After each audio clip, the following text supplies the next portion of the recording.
پہلگام حملے میں پاکستان ملوث نہیں، حملہ آور بھارتی شہری نکلے۔ بھارت کے سابق وزیر داخلہ پی چدمبرم کا بڑا انکشاف۔ پہلگام حملے پر مودی کا پاکستان مخالف بیانیہ زمیں بوس۔ سابق بھارتی وزیر داخلہ نے ایک انٹرویو میں تسلیم کیا، پہلگام دہشت گردانہ حملے میں پاکستان کے ملوث ہونے کا کوئی ثبوت نہیں ملا۔ حملہ کرنے والے دراصل بھارتی ہیں اور انہوں نے بھارت میں ہی دہشت گردی کی تربیت حاصل کی۔ آخر بھارتی حکومت یہ کیوں سمجھتی ہے کہ حملہ آور پاکستان سے آئے؟ کیا حکومت نے ان کے پاکستانی ہونے کی شناخت کی؟ واضح رہے، مودی سرکار نے پہلگام حملے کا الزام پاکستان پر لگاتے ہوئے پاکستان کے کئی شہروں میں میزائل حملے کیے تھے۔ مقابلہ ہوا ان سے جس میں 3 دہشت گرد ہلاک ہوئے ہیں۔ جو زعفران ہے وہ ان کا مین کردار تھا۔ 2024 میں لبرٹی ٹیکسٹائل میں چائنیز کے اوپر بھی اٹیک ہوا تھا جہٹی کے اندر، تو یہ اس کے گروپ سے تعلق رکھتے ہیں۔ کراچی میں چینی باشندوں پر حملوں میں ملوث کالعدم ٹی ٹی پی کے 3 دہشت گرد جہنم واصل۔ منگو پیر میں سٹڈی اور حساس ادارے کی کامیاب کارروائی۔ ہلاک دہشت گردوں میں 2 کروڑ سر کی مالیت والا دہشت گرد زعفران بھی شامل۔ سٹڈی اور حساس اداروں نے کالعدم تنظیم کے دہشت گردوں کی موجودگی کی اطلاع پر چھاپہ مارا۔ انچارج سٹڈی رانا عمر خطاب کے مطابق مارے جانے والے 2 دہشت گردوں کی زعفران اور قدرت اللہ کے نام سے شناخت کر لی گئی۔ دہشت گردوں کے قبضے سے دستی بم، خودکش جیکٹس اور ڈائری بھی برآمد۔ ڈائری پر دہشت گردوں کے ٹارگٹ لکھے ہوئے تھے۔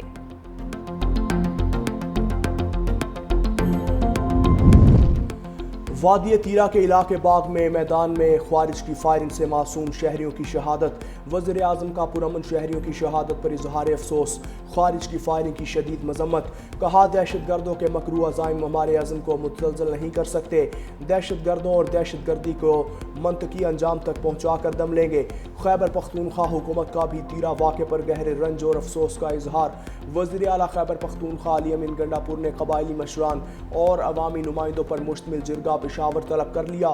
شہداء کے لواحقین کے لیے 1 کروڑ روپے سے اور زخمیوں کو 25 لاکھ روپے فی کس امداد کا اعلان۔ بنوں کے علاقے نورڑ میں فتنال خوارج کی ناکہ بندی کی کوشش ناکام، پولیس کی بروقت کارروائی پر دہشت گرد فرار۔ ڈی پی او کا کہنا ہے فتنال خوارج عوام سے زبردستی چندہ لینے کی کوشش کر رہے تھے۔ دہشت گردوں کے پاس بھاری ہتھیار اور سنائپرز رائفلز موجود تھیں۔ تھانہ میریان پر ڈرون حملے کی کوشش بھی ناکام بنا دی۔ دوسری جانب طالبان کا ہائی ویز پر ناکے لگا کر کارروائیوں کی کوشش کا انکشاف۔ آئی جی خیبر پختونخوا کا ٹانک ڈی آئی خان روڈ اور بلوچستان جانے والے راستوں پر چوکیاں قائم کرنے کی ضرورت پر زور۔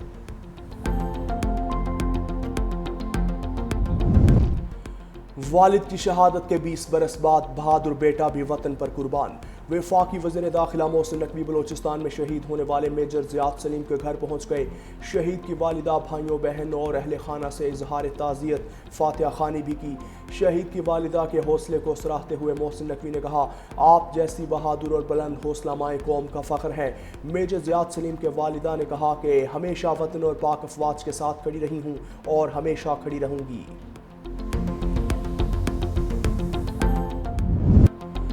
گلگت بلتستان کے سیلابی ریلوں میں نجی ٹی وی چینل کی اینکر پرسن کا فیملی سمیت لاپتہ ہونے کا انکشاف۔ شبانہ، لیاقت، ان کے شوہر اور 3 بچوں کی تلاش تاحال جاری۔ سیلابی ریلوں میں بہنے والی ایک اور فیملی کا پرس اور شناختی کارڈ مل گیا۔ سراغ رساں کتوں اور ڈرونز کی مدد بھی لی جا رہی ہے۔ لاپتہ سیاحوں کی تلاش کے لیے اسلام آباد سے ماہر ٹیم بھی جلاس پہنچ چکی۔ سیلابی ریلے میں بہہ جانے والے 15 افراد میں سے اب تک 10 کی لاشیں مل چکی، باقی کی تلاش تاحال جاری ہے۔ تھک بادشاہ کے مقام پر ملبے سے انسانی جسم کے اعضاء مل گئے، شناخت کے لیے ڈی این اے کیا جائے گا۔ پاکستانی زائرین پر عراق اور ایران کے لیے بس کے سفر پر پابندی۔ اربعین کے لیے زائرین صرف ہوائی جہاز پر عراق اور ایران جا پائیں گے۔ حکومت نے نئی پالیسی متعارف کروا دی۔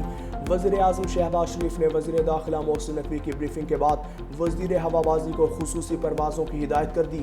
ایکس پر اپنے پیغام میں وزیر داخلہ محسن نقوی نے کہا کہ فیصلہ وزارت خارجہ بلوچستان حکومت اور سیکیورٹی اداروں کی مشاورت سے کیا۔ پروازوں میں اضافہ کر کے زائرین کو سہولیات فراہم کی جائیں گی۔